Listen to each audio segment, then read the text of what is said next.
This is Concepts, where two pretentious sirs quibble over ideas that explain today's world. Phil Shea and Steve Rose. We're live. Yeah. So welcome to the Concepts Podcast. My name is Phil Shea. Steve Rose here. I write for makeaskillcheck.com and a couple other websites, and I write fiction. And Steve? I write for steverosephd.com, my own personal brand where I talk about mental health and addictions. So today... Yeah, you can cut out that awkward gap. No, obviously we do that every time, and I'm going to keep this discussion of that because that's a meta discussion, which is very relevant to our relevant to our topic today, which is meta. We're talking about meta, dude. That was so meta. People like to throw that word around, so I thought we might have a good conversation discussing what it might mean. When you say the topic's meta or the concept is meta, that's the first thing that comes to my mind is people like saying it, and it's like that's so meta, pseudo profound, like whoa. What do you think they're saying when they say that then? Like, they don't mean ironic because that's obviously very different, but they mean it's like a discussion of a discussion. It can be. That's one way. Yeah. So it's a prefix that you add on to things that comes from the original Greek, meaning after or beyond or about. So in this context, it's actually kind of funny because I'll learn about some of the applications of it. I've just basically thought about this and went through all the different ways and things I could find that have meta as a prefix and what it could mean or does mean. And so I thought I wanted to talk about metacognition first. Right. So meta is not just this thing that we throw around in like cool phrases in that kind of like surfer California tone. No. Okay. So I guess an easier way to think about it is it's self-referential. Okay. So like metacognition, cognition meaning thinking, is thinking about thinking. Yeah. But it can also mean something like after or beyond or above. So like metahumans is what they use actually in the Marvel, I think, universe, where they talk about, it's basically their word for superhumans, because meta meaning above, they're above standard humans, just as what super means, right? Mm-hmm. Or metaphysics. Actually, the origin of that word actually is kind of funny how it took on a life of its own, but we'll get to that in a little bit. Okay. So to start off, metacognition, as I said, it's thinking about thinking. So it's what I claimed in other episodes to be one of my core strengths when I first started out life. That is when you first started out life. Yeah, when when you were a baby. Was shoved into the world. This is one of the things I think I was gifted with. He was metacognizing from infancy. I don't know about that, but like being very self-referential, which I guess within your context of the most recent book you've been reading, that would make some sense, I guess. Right. With that book, you want to talk about it? You want to mention it? What? We're going to be talking about what we're reading now? Yeah, why not? It kind of organically grew in there. Okay. I've been super obsessed over this book right now called Adult Children of Emotionally Immature Parents, which you recommended to me. Oh, yeah. And it really took hold, and I couldn't stop reading it. Wrote a giant summary of it if you're interested. We'll link that. Yeah. How does this tie back in your thoughts? Oh, because I would probably be classified as an internalizer, somebody who tries to think about how to improve themselves to get the emotional fulfillment that they need, I guess. Right. If I were to fall into either category. And so that might be self-fulfilling in a way. Yeah. So the internalizer category is someone who is emotionally neglected in their upbringing. And sounds so harsh. Instead of emotionally not tended to, they had kind of a colder parental tone, and nobody talks about emotions or difficult topics. And an internalizer turns inward and either isolates or blames themselves for a lot of problems that occur, and starts trying really hard to gain a sense of emotional fulfillment through doing more in relationships, which can lead to self-neglect. And you go down this downward spiral of being resentful of people you're doing everything for and doing all the emotional labor in relationships. We're going a bit further into this concept than I was hoping you would do. The reason why we bring that up is because an internalizer has a lot of metacognition, meaning, well, if you're really lost in it in the early stages, you don't know what's happening, you blame yourself. But as you start to realize the dynamics that are playing out, you can step back from these unhealthy dynamics and actually understand the bigger picture, which is one of the actual tools in the book. It's the observational mindset to kind of study your parental interactions. Like what I say is like an anthropologist in a sense. You're like Jane Goodall going into your family dynamics and studying the chimpanzees. Excavating. They're using tools. Oh, look at that pattern. But that's kind of a meta awareness. Yeah, actually, it's funny that you mentioned the anthropologist, which ties into the book that I'm currently reading. What book are you reading? I'm currently reading Intuitive Eating, which is nice. It seems like another book that's like this. It seems like a classic. I think it was released in like the 90s, but it's arguing a method to approach healthy eating and not needing strict rules, which if you're somebody that, like, if you're part of the majority of people who try to lose weight, then you might have a lot of these things going on. And I highly recommend it so far, though I'm only halfway through. One of the recommended things they talk about is having an internal anthropologist paying attention to how your body is functioning, which would be a form of metacognition. Am I hungry now? Am I actually full? Am I eating this just because I'm bored? Did I actually taste half the meal I'm eating? And so you kind of dig through those things. But back to the main topic at hand, metacognition is generally exercising these things. Can I just fuse these two ideas together in the concept of cognitive diffusion, actually in acceptance and commitment therapy? It's the ability to step back from your thoughts and to see the context, the bigger context of what's going on here. And I think that really sets the tone for the usefulness in the practical areas of meta, perhaps. Perhaps. People may argue, though, like they might ask questions like, what's the use in thinking about your thinking? It's just a waste of time. And what would your response be to that? Well, if you don't think about your thinking... Just navel gazing, wasting your time, just thinking about your thinking, not taking action. Trying to answer your question here. Do it. Answer. You're coming off very, very aggressive. Well, so... Just the way you like it, my friend. Wow. Just hijacking the conversation here. Oh, sorry. The conversation that I'm leading, the one that I'm supposed to be the lead of. Yeah. Sorry for directing it, but continue, please. Marry these things together. Yeah. So the purpose of thinking about your thinking, well, if you don't do that, you're simply reacting generally. You're just going through life either in a haze, like sleepwalking. That's like one version of it, where you're kind of just a follower version. And the opposite version of that is you're just going around exploding on everyone and as like this emotionally reactive person, which is actually one of the emotionally immature parent types in that book, by the way, the emotional parent. It's kind of, you got to walk on eggshells around people like this. And so if you're not thinking about your thinking, it's just happening for good or for bad. Maybe you get lucky and things work out, but maybe not. And that's the nature of counseling, is we're thinking about your thinking to create more effective thought patterns. That does seem to be one of the purposes of therapy more generally, is encouraging and developing the skill of metacognition. Because like you said, most people are just kind of reacting to what's going on and not questioning these things. Like if you find you have a really negative reaction when somebody does something kind to you or for you, then you might want to consider what's going on there. Why are you reacting like this? Because there's clearly something there. Yeah. What I think of when people dismiss this is usually thinking that psychology is just mere psychobabble that is just taking your money and giving you nothing. But I think these people are just so lacking in metacognition that they may not even be aware that how controlled they are by their emotions or by these natural instincts, these trauma responses that are just so ingrained in their lives. So they just are reacting constantly. It's just a walking ball of psychological scar tissue that lashes out whenever a thing is touched. Yes. So I want to give you some examples of metacognition. I don't have any written down, so maybe you can help me with this. Okay. But it's like, I guess for me, for snacking, for instance, of watching a movie, like one of the things they pointed out was, this is all going to go back to food because I'm reading that book right now, that you chase the first few bites and then you may not even be aware that you're continuing to eat, especially during exciting scenes. It seems to pick up the pace of consumption. And then the next thing you may notice is that it's just gone. You're touching the bottom and you don't remember actually consuming it all. Okay. So being unaware of that. This really reminds me a lot of mindfulness. Is it not very similar to mindfulness? I know that book distinguishes between mindful eating and intuitive eating, but would you say that metacognition is really a form of mindfulness? It's not necessarily, because mindfulness is about being experiential in the moment, whereas metacognition is being able to, I mean, it is relevant, but I think metacognition is being able to see the processes that are happening and interpret them and understand them and maybe intervene with them. Instead of flying off the handle, you can do some breathing techniques, incorporating mindfulness in, but you still have to be aware of these things happening. So I guess mindfulness might just be, I don't know, it depends. Like it depends on who's talking about it, because it seems like the definition could be a little bit fuzzy at times. What do you think? Do you think they're the same?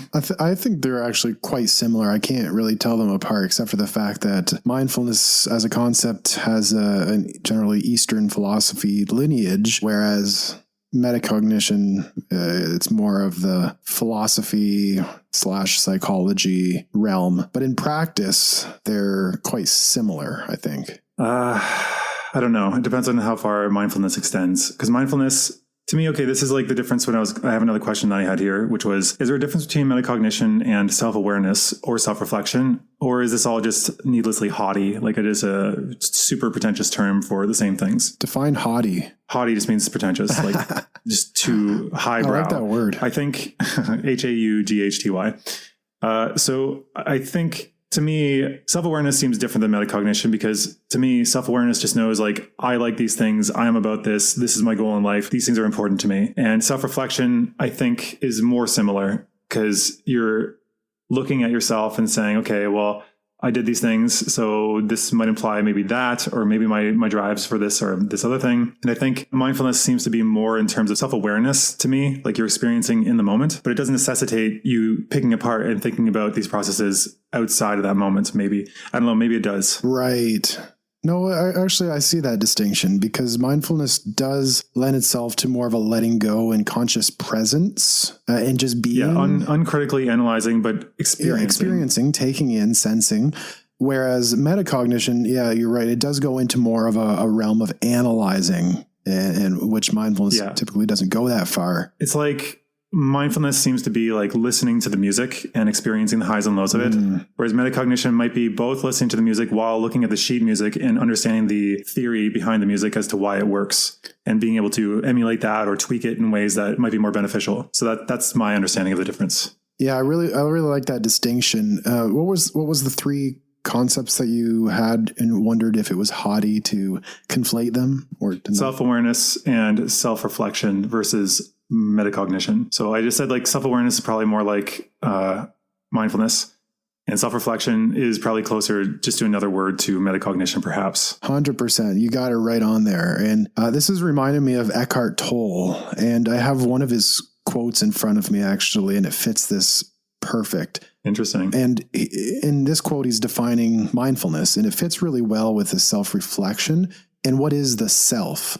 And maybe I'll just read it here and we could talk about it. So it goes, quote, "Give up defining yourself to yourself or to others. You won't die. You will come to life. And don't be concerned about how others define you. When they define you, they are limiting themselves, so it's their problem. Whenever you interact with people, don't be there primarily as a function or a role, but as a field of conscious presence." He capitalizes presence. "You can only lose something that you have. You cannot lose something that you are," end quote. Being, not doing. This is one of the ideas excavated from Pickup, or they probably picked from other places, but talking about confidence is being, not doing. You don't do something to be attractive or to be confident. You are that thing. And to think otherwise is actually just to pretend. But I guess sometimes that's where you have to begin. I think I'm not quite there. I'm very self-referential a lot of the time, or self-reflective, I guess, at times. But I find that every time I think about what others might think of me when doing these kind of outlandish projects, like the one we talked about in Internalized Capitalism, I kind of back away from it, or I shy away from the idea because it's too outlandish and people are going to judge me for it. But the more I stop thinking about that and consider what I actually want and what I think is the right course, it pushes me towards these things. So I see what he's saying. What do you think about it? Yeah, it's kind of a being in a conscious presence, and kind of listening to your body or your intuitions about what you truly value and want, versus the kind of the self-referential, self-defining, looking to others to gain your sense of worth self, which is really locked in and not following your own interests. It really relates back to this book that I was describing before, The Internalizer's Dilemma, of wanting a sense of connection, emotional connection, but the more they do, the further it gets away. And the role self, because they're a dancing monkey. Yes. They feel like they have to earn that. It's not that they deserve it just by being. Yeah, just by being conscious, and very much so. And that Pickup reference that you mentioned before reminds me of that video you recently sent me. It's hilarious. Oh, the worm one? Yeah. Man, that guy is really exploding. I'm going to link that, but he's this small time up and coming YouTuber that just like really blew up suddenly, just out of nowhere. And I think, see, like that's the kind of thing that you or I might do with all the time. That I'm currently editing the internalized capitalism thing. We're talking about what we would do with our spare time. That guy having the spare time and the drive to do this, he's propelled himself by doing like daily videos and just releasing them, just like 2-minute to 5-minute videos. And he's getting great success because he's able to focus on his strengths. And can you maybe go over what happened in that video and how it relates to this topic of the dancing monkey? I don't really think it's that relevant. I think what is more important is just like the phrase that comes from it is you are enough. Like you are enough as you are. And to think otherwise, again, kind of undercuts that to a point that it doesn't seem like it's the case. But like intuitive eating, you have to trust yourself in these contexts that you will survive and things will be fine. Yeah. And that taking these minor risks are worth exploring because they help you to access that part of you, the confidence. So in short, I can just describe the video as the guy pretends to be a worm to impress a woman. Yeah, and they point out the flaw in his approach was that he picked a bad animal. Because worms are gross. Yeah. I love girls and I love worms. You can put that on my epitaph. And worms, yeah. And they asked the woman, it's like a kind of a fake interview, what did he do wrong there? It's like, well, he acted like a worm and worms are gross. Yeah, so if he acted like a tiger, would have been all over that. Yeah, so pointing out the flaw was the animal and not the fact that he was dancing. He was playing a role and trying too hard anyway. So the next one, if we can jump off, unless you have something you want to add on to this already lengthy part on metacognition. Okay, just bear in mind, all of these concepts could probably have an entire episode to themselves. So I'm going to do like a drive-by. Yeah. Are you good to move on from metacognition? Because we can actually do an episode later, potentially. Okay, let's do a drive-by. Okay, so meta learning is the next one, which if anybody knows about this is learning about learning. So focusing on the processes that you learn. So like, for instance, learning a mnemonic, like my very educated mother just served us nachos. If you take the first letter of those, that's the order of the planets, stuff like that. That is a kind of meta learning process because it helps you to learn these things faster, and knowing that you can use mnemonics like that to remember things, it actually can speed up the process of learning. Tim Ferriss is basically the god of this, and that's why I have his book sitting in front of me at the moment, actually. So can I make sure I understand this correctly? It's taking the first letter of every word on a list and then spelling something with it. That's just a simple mnemonic. Okay. So mnemonics are processes to learn things or to remember things better. Okay. A mnemonic, generally, as people understand it, is something like that, where it's simplifying or turning into a song or making it a phrase that's easy to remember, because then you can go through that thing and remember what you need to remember. And then there's also mnemonic systems, which allow you to memorize things. Like if you've watched Sherlock, he has this concept of the memory palace, where you take a place that you're very familiar with and you mentally walk around the place and associate different objects or locations in the room with things you need to remember. The memory power. So these are different processes. That works really well, by the way. If anyone's interested in memorizing long lists of things, I used the memory palace once a few years back and was able to memorize a deck of cards in like under a half hour. Honestly, I think that mnemonic systems and mnemonics in general should be vastly more employed from like kindergarten up. Because imagine how much time you would save if you could memorize things. As like, we have to consciously do this, but if it's taught to you at that age, it becomes part of just how your mind works. Yeah. And then suddenly you have to study for a test. Okay, sit down a half hour. Great. 99% or 100, whatever. Yeah. But that's my point. That's why I want to talk about meta learning, is because some insanity, how great these actual tools work, and you can learn them really quick.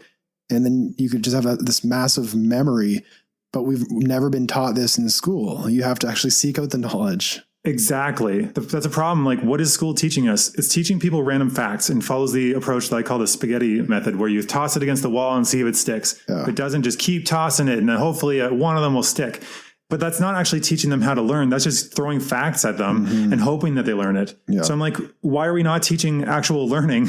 Meta learning is that. It's teaching how to learn. So learning how to learn. I like that phrase. You have to learn how to learn, because we just focus on the learning, but we don't focus on the meta learning, the learning how to learn, which makes it way more efficient. You're left to do that on your own. Yeah. So meta in this case is about, so it's self-referential. Same with in metacognition. It's cognition about cognition or learning about learning. Okay. Most of them are going to be self-referential in that way. Like skills to do with skills is the next one, meta skills. But nice. for Tim Ferriss, he actually came up with, in the front of his book, this book I would highly recommend. It's the badly named The 4-Hour Chef. The 4-Hour Chef focuses on cooking, but really the entire thesis of the book is how to meta learn, how to learn and deconstruct things in such a way that makes them easier to digest and much faster to learn. And he talks about how like it took him years to barely be able to even say a single sentence in Spanish. But then when he actually came up with a refined technique, which I will explain if you care to hear it, then he was able to supercharge that to learn Japanese in a year, German in I think Chinese in 6 months, German in 3 months. And like it just keeps getting faster because he was able to refine the technique more and more. Wow. Are you interested? Sure. Sure. I guess this super powerful tool would be vaguely interesting to me and the people listening. I'm not too interested in languages, but yes, let's do that. It's not okay. Just for anybody listening, that it's going to be as narrow focused as Steve. It's beyond just the example I gave. It's literally any skill you can possibly think of. Oh, he just gives languages because that's what he used. Let's learn it then. Is it because I know that Memory Palace is good. Is this similar or different? It's not the same. It's more about procedural or statements based. Okay. It's different. So how do you learn how to learn really, really well? Okay. So he has two processes. One is called DIS and the other one is CAFE. Okay. So DIS is DSSS. So it's DS3 if you want to think of it. So first one is deconstruction. So what are the minimal learnable units, the Lego blocks I should be starting with? So you take whatever it is that you're trying to learn, like say cooking or whatever, and you break it down to what are the most core components of that thing. So say chopping, peeling, boiling, roasting. You could pick a bunch of things and say, okay, these are the Lego blocks that are required to be good at this thing. Then the second one is selection. So which 20% of the blocks should I focus on for 80% or more of the outcome I want? So this is going back again to the 80-20 rule. Which ones would be the most payout for the least amount of effort? Mm-hmm. The next one is sequencing. In what order should I learn the blocks? First S is which one should get the most attention. The second one is which order should they be put in? And the third S is stakes. How do I set up stakes to create real consequences and guarantee I follow the program? So some sort of commitment level. So to repeat, first, break it down to its smallest components. Second, identify which components are the most valuable. Third, see which order makes the most sense for the components. And then finally, how do you make up some sort of commitment scenario that will force you to actually follow through, or at least encourage you to follow through? So that's his approach to learn any skill. The secondary principle is CAFE. Anyway, let's start with DIS. Did you understand what I was saying?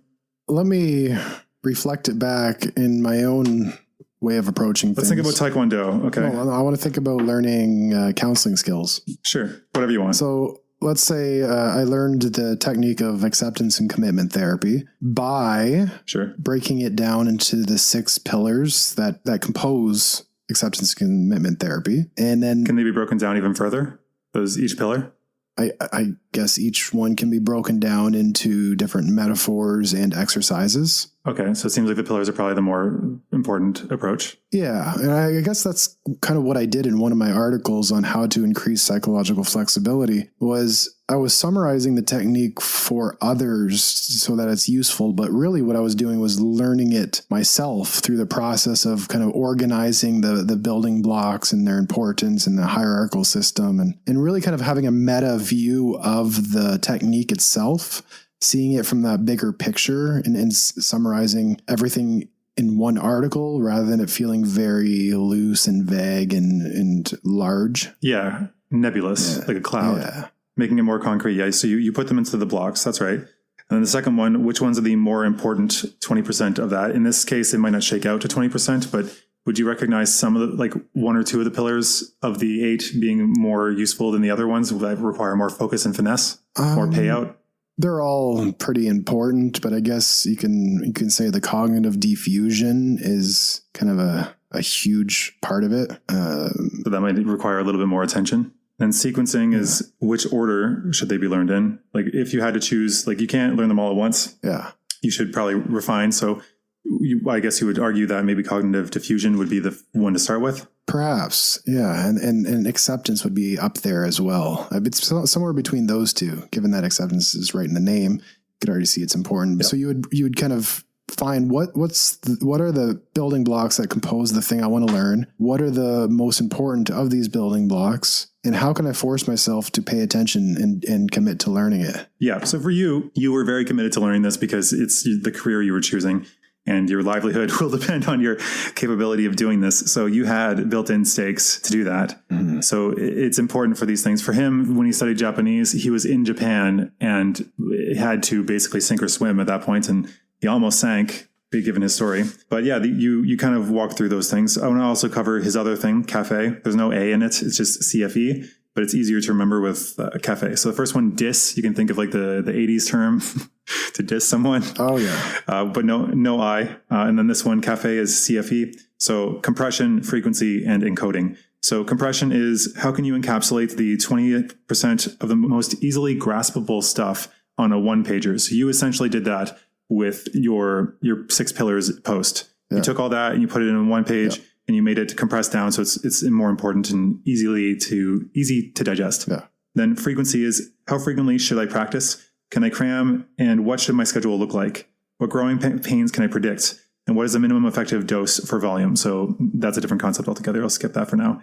But just how frequently can you commit, and should you commit to practicing these things to review? And then finally, encoding, how do I anchor the new material to what I already know for rapid recall? That's huge. So like, how do you tie it back to your areas of familiarity? Yes. That's very useful. I do that with names, actually. Yeah, that's a remember people's names. Huge thing in counseling is you don't just tell people information because they don't remember, just raw information. For teaching in the university context, if you just sit there and spout a bunch of information to students, you come back the next week, you're like, so remember when we talked about this? Everyone's like, huh? Like they've never heard of it before. You're like, I just spent the last hour last week talking about this. Like that's literally what happens every single time. So maybe we're doing that in the podcast at times. That's kind of why I wanted this to be more conversational, which is why the design one may have fallen flat, the design episode. Right. Yeah, the design episode, which it was more of like your favorite, you lecturing me. And I forget everything you said. Literally, I don't really remember much of it. And that's good. That's how learning works, is you have to anchor it to someone else's current knowledge.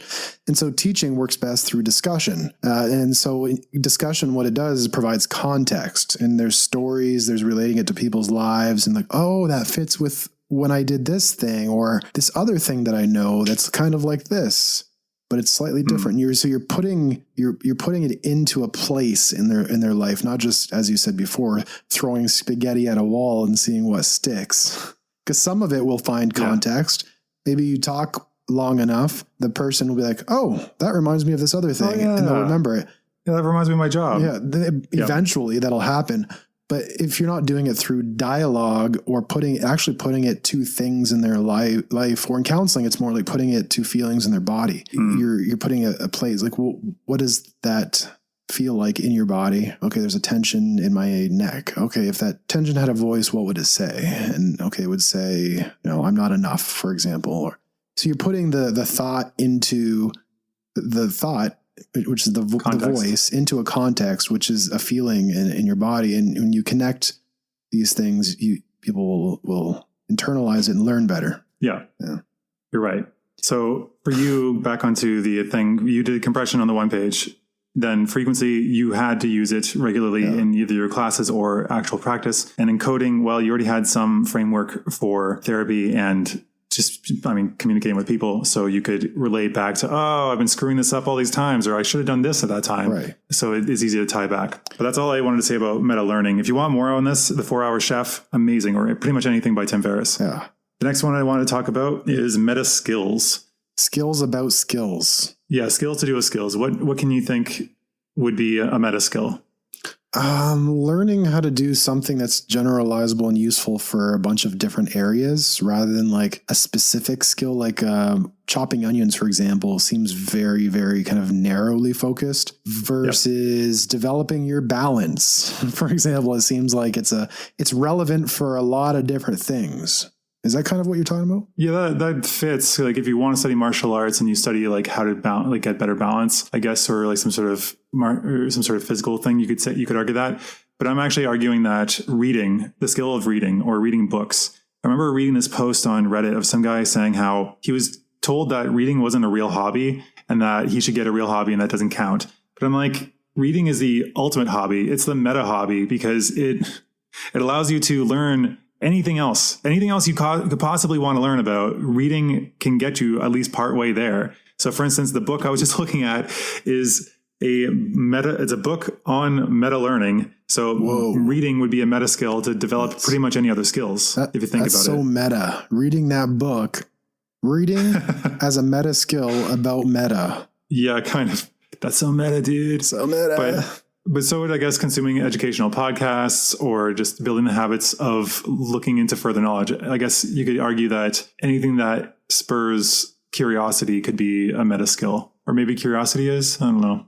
Yeah. I'm lost in the weeds in the moment. So the reason why this is a meta skill is because as you're developing more knowledge, it kind of accelerates your ability to develop other skills. Yes. And also writing, now that I think about it, is a meta skill because the better you get at writing, the better you get at thinking. And the better you get at thinking, the better you get at like anything. So I didn't realize how true that was until I was really blogging regularly around 2014 or so.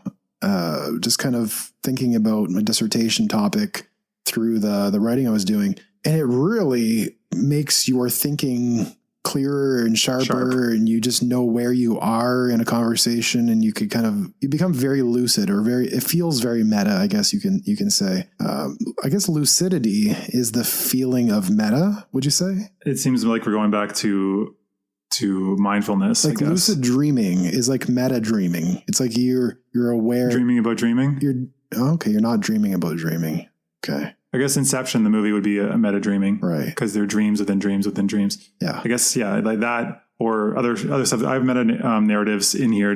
It's like not the next one, but the one after. Yeah. The next topic I have, I guess, if you want to keep moving on, because meta, I think is just interesting. Let's just keep going. Let's just let it go. Let's just keep going. Okay. So the next one is meta in the sense of beyond, which is metaphysics. You are probably somewhat familiar with it. Yes. Because you've studied more philosophy than I have directly. So as far as I understand it, it's the study of reality, nature, and just what can be known. More about reality and nature. Yeah. And the topics it covers are like nature of time and space, mind-body problem, causality, what it means to be a person, free will, do universals exist? That last one, though, do universals exist? You and I remember when we were in early university, we would discuss that, like debate what could be universally true. Everything is always changing. That was the closest, but it negates itself. Because like that, if it doesn't change, then that is not true that everything does. Because it's an example. It's an example of an exception. Oh, the statement the other one itself is an example of an exception. Yes, exactly. It's a meta statement in that way because it's self-referentially inviolating. Yeah. Oh, can't win with that one. Well, change is the only constant. Is the one, I guess. But again, it it itself does not change. The best quote I found on metaphysics was, metaphysics is the finding of bad reasons for what we believe on instinct. So like, is beauty universal? Like we believe it is because we're taking our perspective, but it may not be. What do you think about metaphysics? I'm kind of overthinking about it because it gets very abstract. Oh yeah. It was fun, like a kind of master's level area where you can kind of play with ideas and all of that. And sure, there's a time for it, but I've really turned to more practical applications, as you could probably tell. Yeah, I think actually now that I look at this list, I focus on a lot of these things and think about them quite frequently. Like the nature of time, the mind-body problem, causality. I've already argued on this alone that I'm a determinist, which is arguing that causality is a major factor in whether we have free will or not, which free will is also on this list. So what it means to be a human, what it means to be a person, that I think about sometimes. You've become really somewhat of a philosopher here. Yeah, I guess that's my name. Philosophizing. Yeah, I guess my aunt, I remember, told me to go into that. And my dad's discouragement, if you remember, was that philosophy is a waste of time. All it is people sitting around thinking about what bark is made of, which shows... is partly true. Yeah, I mean, it is probably metaphysics, a corner of metaphysics, but like the more useless part of it, because it's like the nature of time could be useful for like physics and stuff along those lines. Like Einstein must have done at least some level of this to get to his conclusions. And yeah, but I think it can definitely go astray. It's a very broad field, and I'm definitely not going to do it justice. So I'm going to move on. Let's move on from metaphysics. It's way too big. It's just too much. Yeah. So that one's, again, beyond. Oh, right. The name. I just wanted to cover that. The name metaphysics. Do you know where it comes from? It's the dumbest naming ever. No, I don't know. So Aristotle wrote a book called Physics, and then whatever, I think him discussing this idea was the book after physics. So it's just literally named the one after physics for Aristotle. So it's not actually anything to do with the meaning of the words. It's just, this is the book he wrote after physics. Wow. They didn't put a lot of thought into book naming back then, did they? No, definitely not. They didn't have any books. Okay, so then the next one I have is meta-narratives. Yeah, I have meta-narratives and ludonarratives. So they did have books back then, didn't they? No, they didn't have many books. Oh. They had to write them all by hand. The printing press didn't exist. They did have books. They didn't have many. That's right. I was going to say. Yeah, like it would take a lot of effort, and most people couldn't read. So... Oh, that's funny. Anyway, the next one is meta-narratives and ludonarratives. So ludo means games. I thought this one was interesting. They're actually two separate ones, and ludonarratives may technically not be meta, but it seemed relevant enough, and it kept coming up when I was looking it up. So a meta-narrative is a narrative about narratives. If you've ever watched anything by Dan Harmon, it's almost always in the text of the stuff you're watching. Like Rick and Morty, for instance, at the end of season 1, he says, "That's it. That's the end for season 1. We're done. We did it." And so he's openly talking about the fact that he's in a show. It's breaking the fourth wall, but that's not quite it. They do talk about like 3-act structure and other random things. In the 4th season, they have this, I can't remember what it's called, like a narrative train or something, where the train itself, it keeps breaking. It keeps assessing and breaking like narrative conventions and outright naming them. So it's kind of silly the way he does this, but it's essentially making a story about stories and like story structure, how to make them. A lot of themes in more recent film deal with this. Was that happening in the clip of Wayne's World that you sent me recently, where he walks into a shop and the guy's a bad actor and he looks at the camera and says, "Can we get a better actor for this role?" I know it's a small part, but we can definitely find somebody that's better. Yeah. That one might just be more part of like meta cinema. They're very similar. Meta narratives can be any form. Meta cinema is that would be that, where it's addressing the fact that it's in a film. Yeah. So like Deadpool as a character in comic books, he'd be a meta narrative character because he often comments on the themes and the characters in it. And that actually leads into what I've called meta sanity or meta insanity. They're not the same, but for Deadpool or the Joker, people have argued that those two characters in comics, and I told you you're going to have to bear with me on comics. My intention's already going, brr. Yeah. So meta sanity should be interesting to you. Okay. So like the Joker constantly engages with Batman and sees his purpose in life to engage with Batman. But he also is pretty much seemingly out of his mind in that world. He throws away human life like it doesn't matter. He's kind of sadistic, and he just does things to get a rise out of people or to make a point. And I've heard people argue, I know many people will hate this, especially fanboys, but he's arguing that the reason the Joker acts the way he does is because he's actually aware that none of this is real. He's a villain in a comic book hero's story, and he's just playing that part because he's like, you know what, screw it. Like, I see that this is not real at all, but I'll play that part. Why not? Like lucid dreaming. It's like, nothing really matters. I can do whatever I want. Yeah, except for in this form, they only exist in that medium. Deadpool is another example where he openly talks about how he's in a comic book, and he's like, this is my comic book. I can't actually die here. And the other characters in that universe, in the text, they regard both these characters as like incurably insane. They're completely insane because in that context they are, but they're actually correct at the same time. Imagine if somebody acted like that. Well, that would be solipsism, right? Like just thinking that you're the only mind that actually exists and everyone else is just a figment of your imagination. Yeah, it's like a version of psychosis in some sense, where nothing's real and everything. Yeah. Another more defensible version of that's cropped up in recent years is the simulation hypothesis, that we are currently just one of infinite numbers of potential simulations like the Matrix, where we could be something as simple as them just trying to predict what the weather will be like in the world. And they're just simulating historical events, which we are living through right now, but at a much more sped up rate that we don't understand. There's an episode of Black Mirror that deals with that, where it pairs people together and makes them go on timed dates and sees how they interact and work out. And then the ones that work out are the ones that get suggested. It's like an advanced form of Tinder, where they have conscious virtual versions of us dating virtual versions of other people, so it can tell us which one is the most optimal mate for us because it's run all the simulations. However, way. in the simulations themselves are conscious. So it's like, oh shit, like how much pain are we creating in the world? Oh, it's like A/B testing with simulated selves. With conscious simulating selves, yeah. Wow. Yeah, that's pretty dark. The book that kind of goes into that is called The Age of M, where it talks about how M's, I guess in his mind, are conscious beings that live only in the virtual world and can speed up or slow down their consciousness. And it got kind of dry after a bit, but the concept was kind of interesting to me. Mm-hmm. Any other comment on meta sanity, if you want to think about that? Sanity regarding sanity, super sane? No, I think we're good there. We can continue driving along. Okay. Meta insanity is another one. This one, it's not something I found, it's just something I came up with. Both of these ones, I don't think there's actually a Wikipedia page for.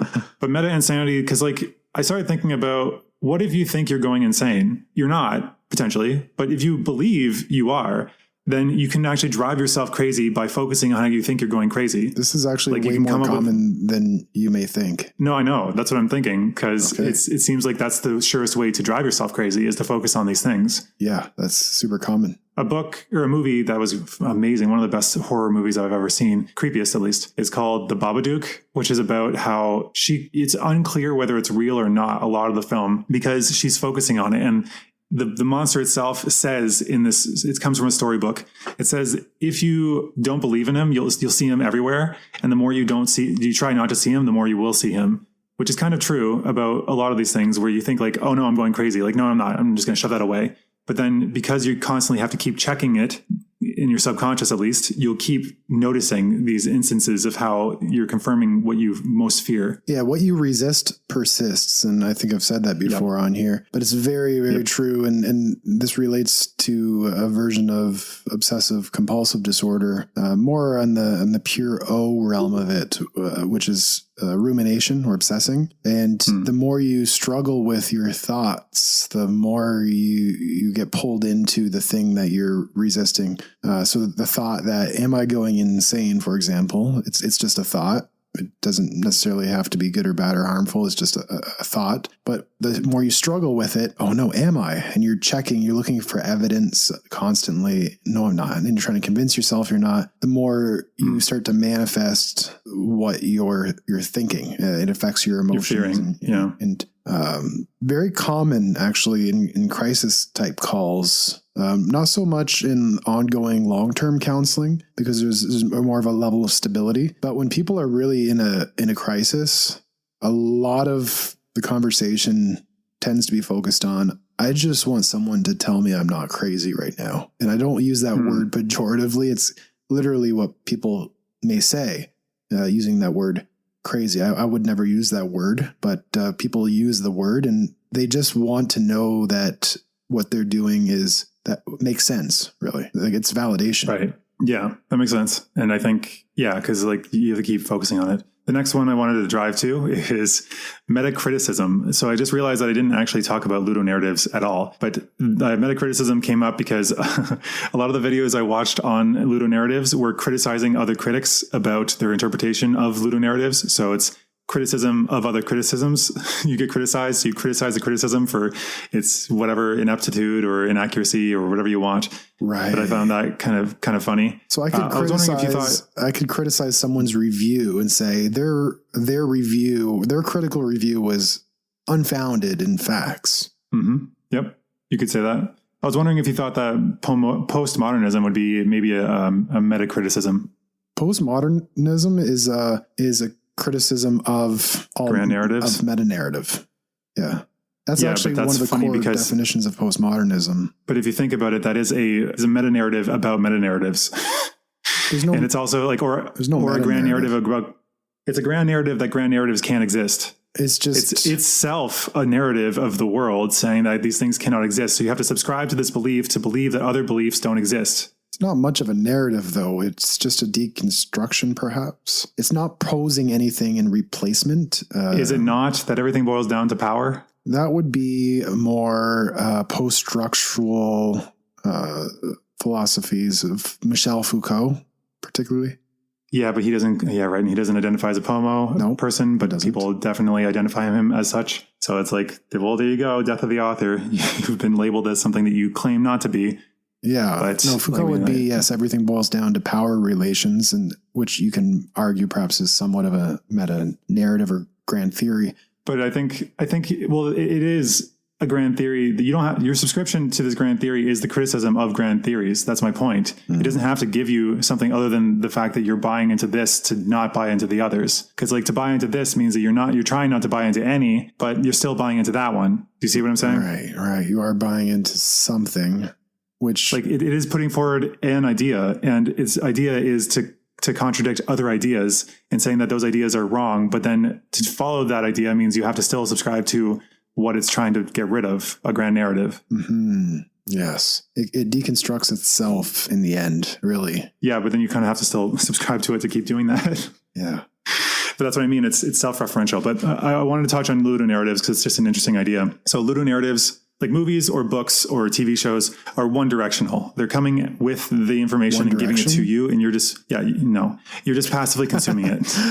So ludonarratives are interesting because there's the textual, like actual physical, the actual narrative of the story narrative, which is what most mediums have. You can't actually engage with them, right? Whereas video games are different because we're actively engaging. We are taking control of a person, a main actor in that world. Right. And so the Ludo part is, Ludo means games, apparently. So Ludo narrative is the narrative that the gameplay espouses to you. So if the text of it, there's a story narrative, has a story about how war is always terrible and how like violence is never justified, it can have something called ludonarrative dissonance. If, say, the gameplay is constantly making you kill people and you have no choice but to kill, you can't do non-lethal alternatives. If that's the story is saying war or killing bad, and the game is forcing you to kill with no other option, then there's ludonarrative dissonance because the story and the gameplay do not mesh. They're teaching you different things. Whoa. That was interesting. The best example they gave was a game called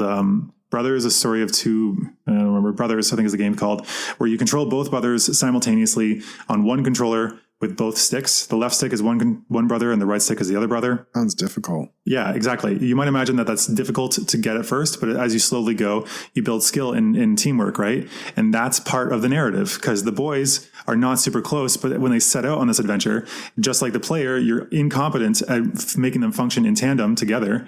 But then as the game goes on, you get better and better at getting them to work together so that you don't have to think so hard, just like the brothers themselves grow together through their adventures. So that would be ludonarrative. What's it called? What's the opposite of dissonance? Coherence. Yeah. So that's an example of it done well. It's a big thing. It was a word that it was invented or created in the 2007, I think, and it's been killed a lot. This is where I came across the meta criticisms of people criticizing the use of ludonarratives. Anyway, it's a rabbit hole. The next one is also related to gaming, which you will have less interest in, I know, but whatever. Listeners, just bear with me. Metagaming. So in Dungeons and Dragons, there's the character in the game that you're playing as, and then there's a player that's controlling them. So you, the player sitting at the table, you are telling the rest of the group what you're doing in character. The difference is we live in this world. We understand this world well. And if you've been playing the game a long time, then you will understand like different monsters, different spells. You'll actually know more about the world than your character will. Right? Do you follow? Yep. So like I haven't played that much, but I have a D&D website. So I understand a lot about the world and how the mechanics work. The character should not know this. So me fighting a particular monster and knowing it's weak against fire, the character should not know that. So I shouldn't immediately jump to a fire spell. That would be called metagaming. And a lot of people don't like that because it's kind of cheating, right? The character wouldn't know it. So you shouldn't be acting on that knowledge. Alternatively, this is another term that I came up with because nobody really talked about it, is meta-ignorance.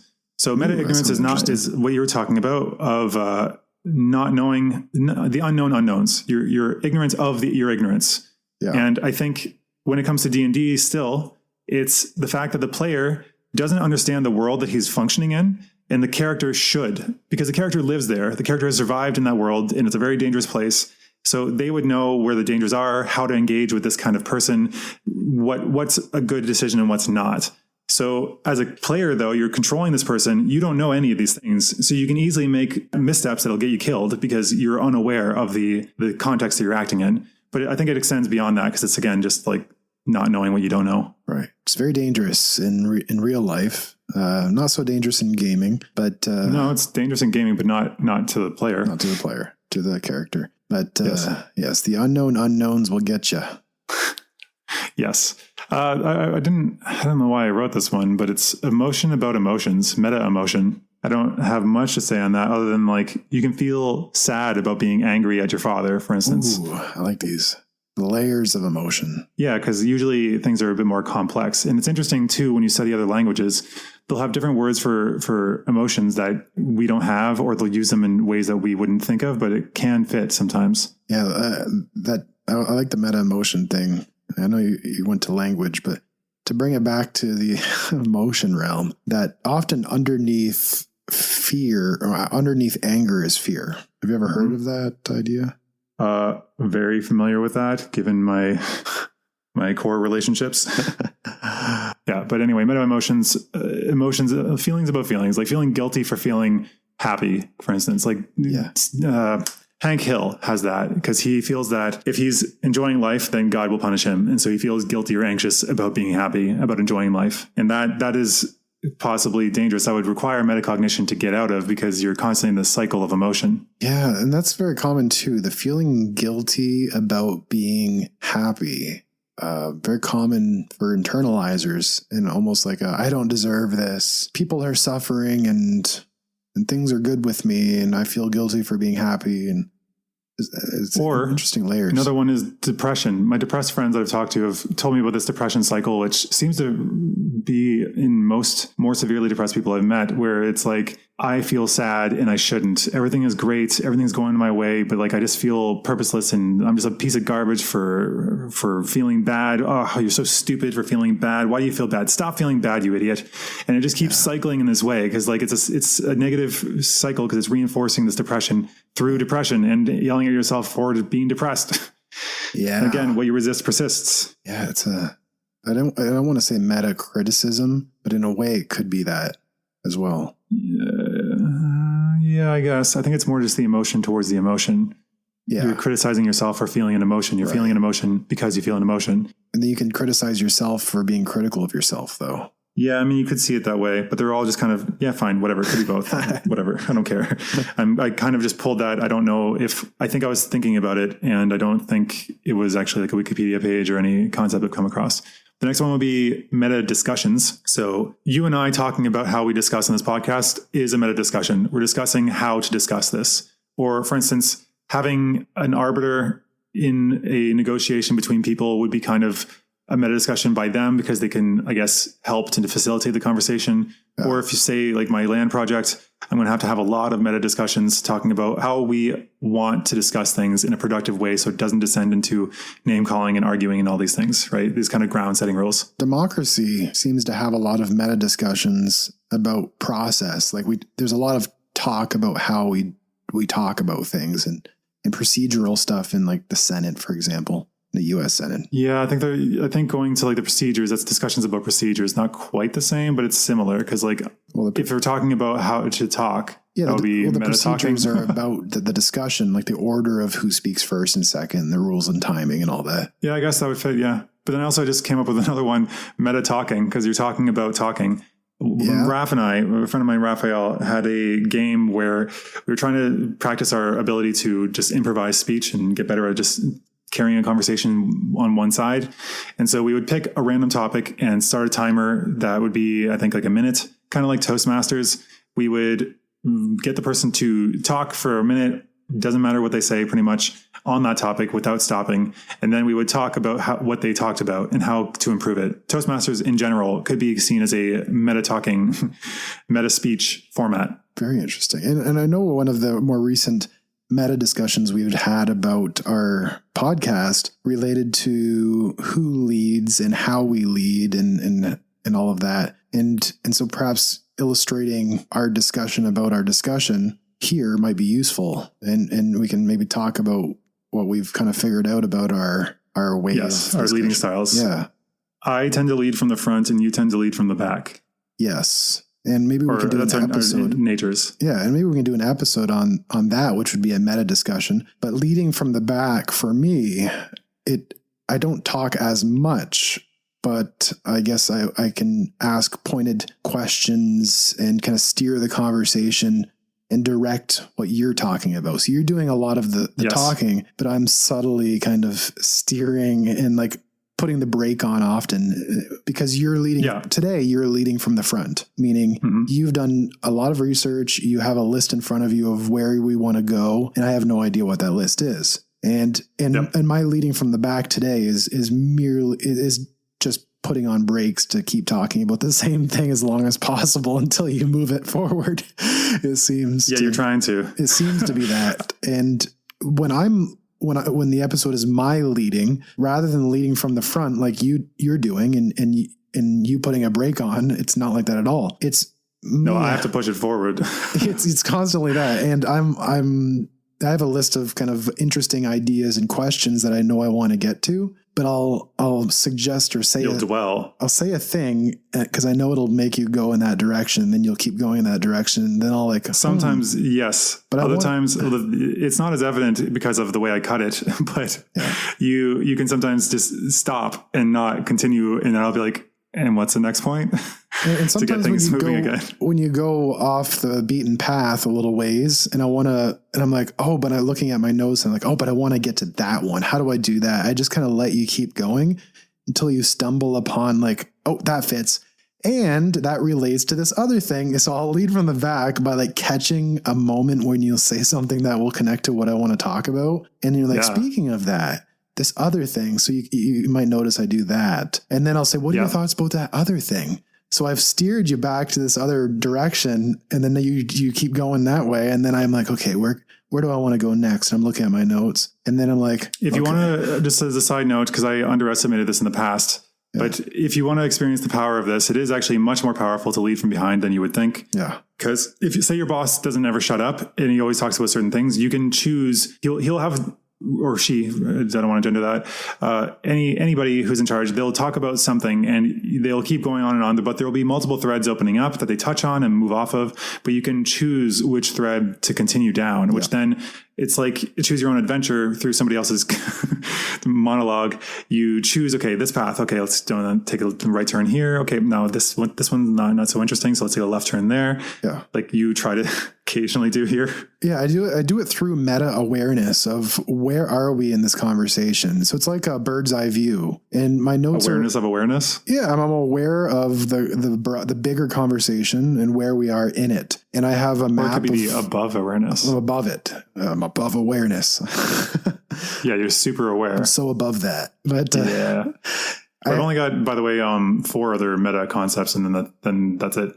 Well, I'm really hitting the emergency brake.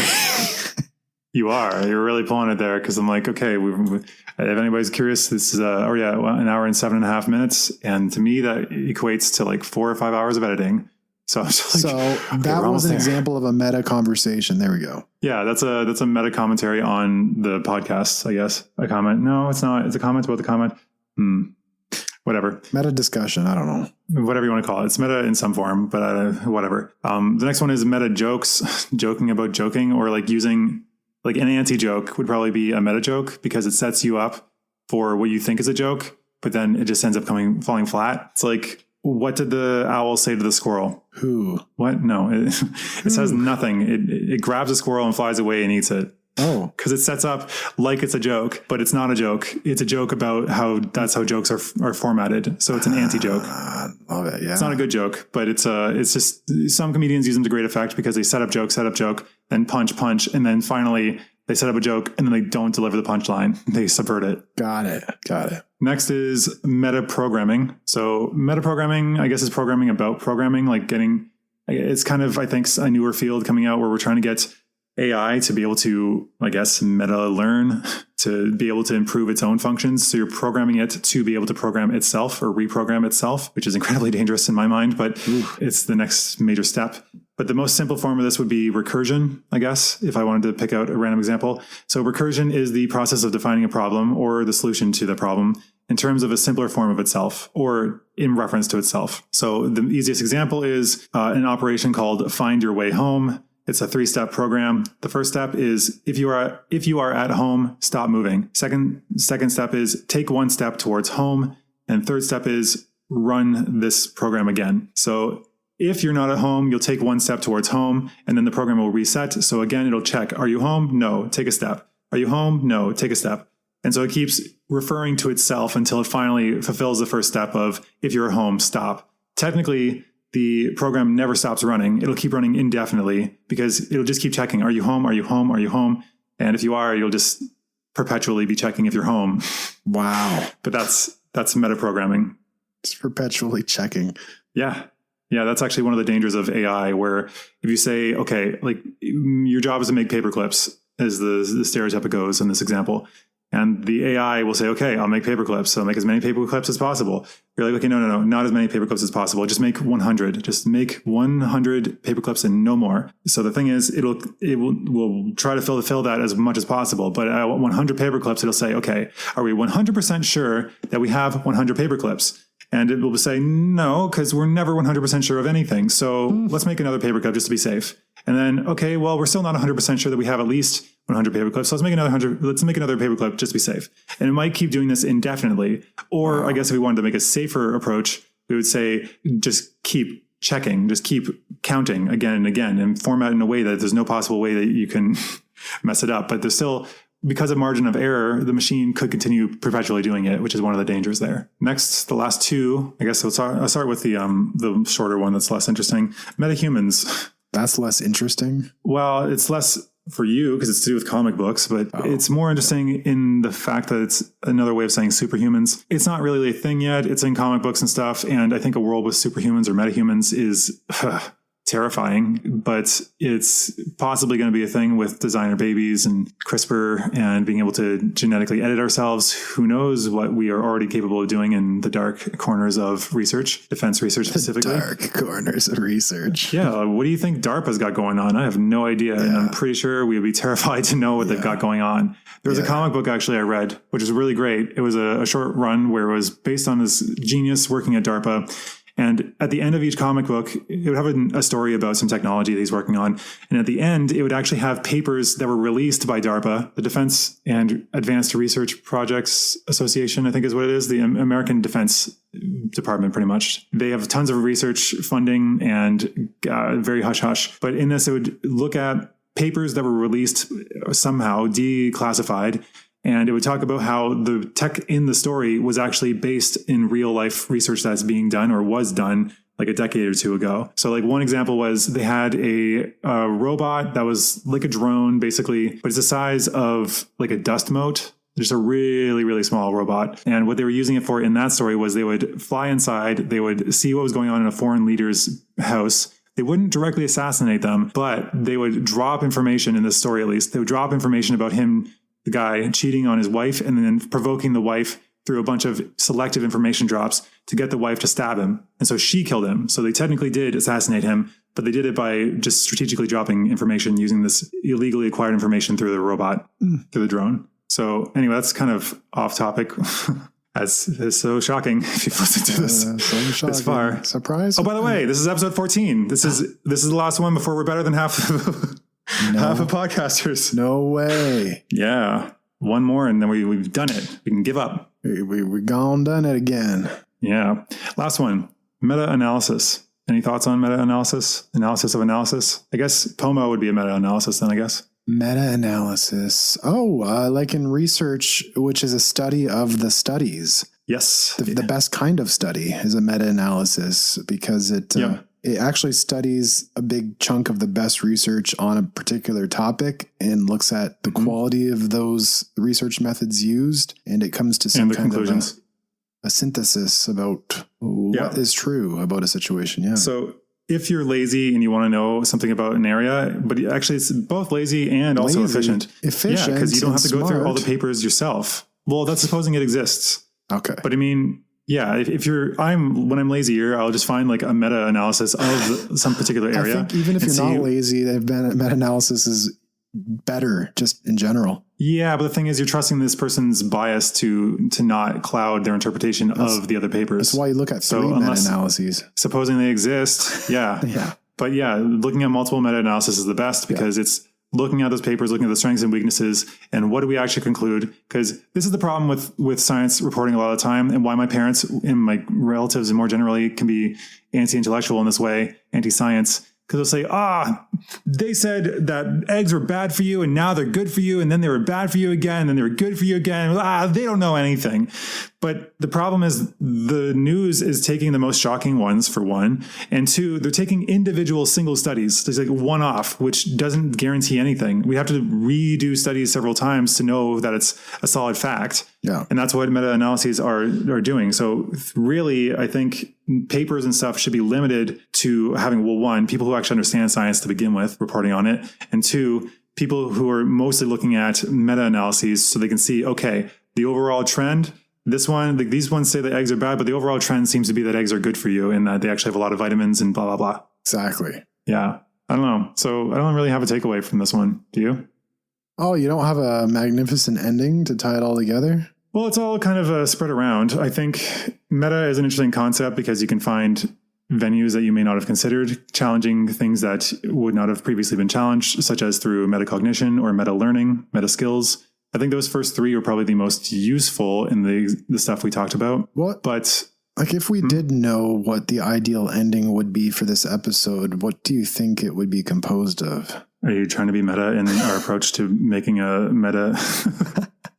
I mainly, this is a kind of an experiment because like the other ones were one specific topic, where this one is like a framework to approaching topics. So I guess you can actually come up with some, I guess the takeaway might be that you can come up with some very interesting novel approaches to things if you include the interaction with that thing as part of the input. So for instance, the ludonarrative thing, using the gameplay itself to give a message or reinforce the themes of the story itself. That is something that came about because somebody started noticing it, and now it's a major feature in games that's consciously thought about.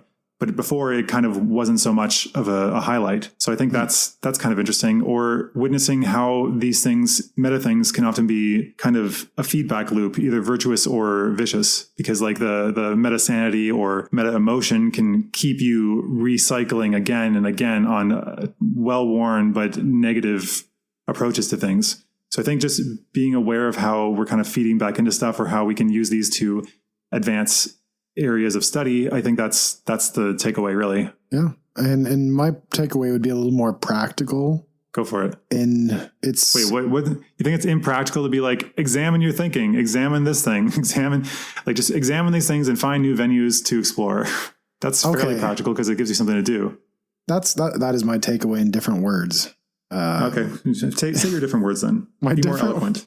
If I were to construct the ideal ending to this episode, it would consist of the message to think about your thinking. Because if you don't, you're just sleepwalking through life or exploding on, reacting to everything you face. And to step back and gain that distance is psychologically useful so that you can iron out ways of thinking that are not necessarily working and to reconstruct more useful thought patterns. Not that there's something wrong with your thinking or way of thinking. It's more of, is it getting you what you want? So it's not a right or wrong solution. It's more of a step back and saying, is this way of thinking getting me what I want? Yes. Or I guess a theme that we keep coming back to is basically Aristotle's quote, the unexamined life is not worth living. I think what he means is sleepwalking through life will not get you what you want, as you were saying there, and that we need to examine the things we're doing and how we're doing them to better achieve our goals and achieve happiness. Yeah. And I think that if we were to have said that, I think that would have been like the perfect ending. Well, we did just say that. So good. Way to try to be meta again. All right. Thank you for tuning in.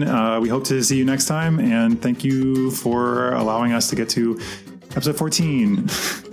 And we have 300 downloads today. Whoa, 300. So we're slowly getting there. And I think like 200 streams on Spotify. So yeah, slowly but surely. Thank you for supporting us. Take care. All right. See you later. Bye.